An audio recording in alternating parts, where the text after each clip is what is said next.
Physics class 12 भाग 2 तरंग प्रकाशिकी तथा हाइगेंस का सिद्धांत अध्याय 18। तो सबसे पहले इसका परिचय देख लेते हैं कि प्रकाश के बारे में। प्रकाश एक प्रकार की ऊर्जा है जो हमारी आँखों के प्रकाशित तंत्रिकाओं को उत्तेजित करके हमें दृष्टि संवेदना प्रदान करता है, यानी कि चीज़ों को देखने में मदद करता है। प्रकाश के संबंध में अनेक तथ्य ज्ञात हैं, जिसमें से कुछ निम्न प्रकार के हैं। पहला, प्रकाश सरल रेखा में चलता है।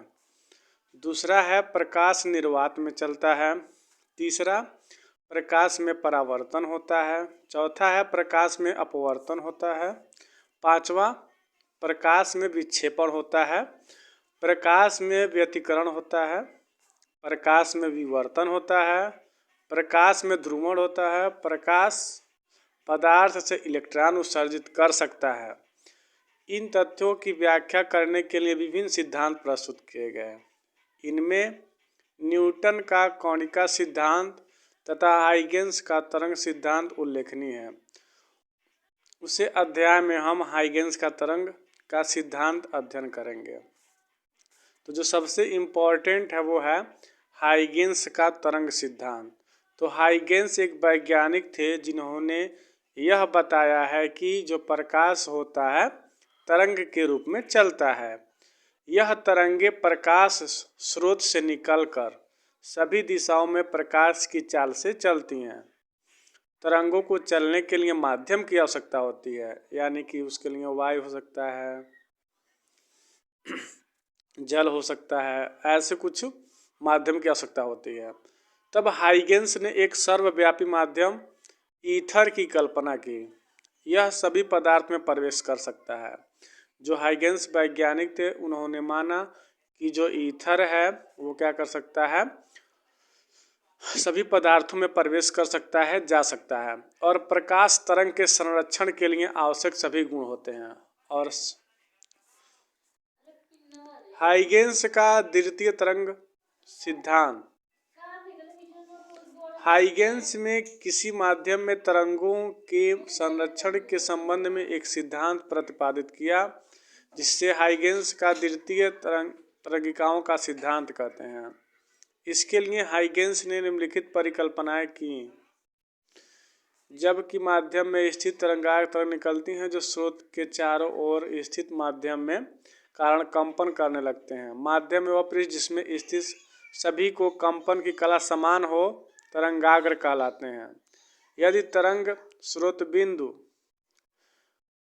VT है तो तरंग गोलीय होते हैं। स्रोत से बहुत अधिक दूरी पर तरंग होते हो तो समतल हो जाता है। समतल तरंगाग्र का फिगर है और दूसरा है गोलीय तरंगाग्र का फिगर। तरंगिकाएं उसी चाल से सभी और चल रही हैं। मान लो कि T समय के अंतराल के पश्चात तरंगाग्र की स्थिति ज्ञात करनी है, कुछ समय के पश्चात ज्ञात करनी है।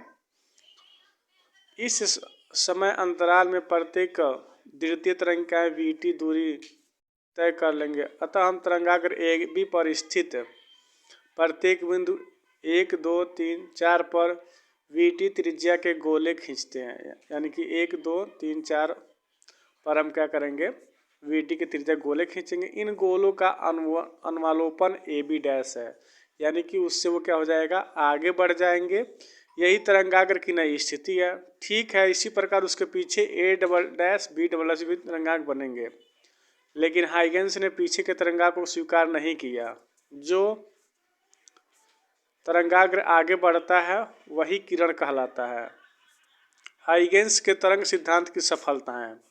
इस सिद्धांत से प्रकाश के परावर्तन तथा अपवर्तन के नियमों की व्याख्या की जा सकी।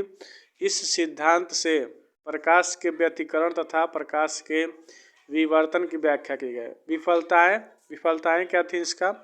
इस सिद्धांत में प्रकाश को अनुदैर्ध्य माना गया, जिसके कारण प्रकाश के ध्रुवण की व्याख्या नहीं की जा सकी। ईथर का कल्पना सही नहीं माना गया। प्रकाश विद्युत प्रभाव की व्याख्या नहीं की जा सकी।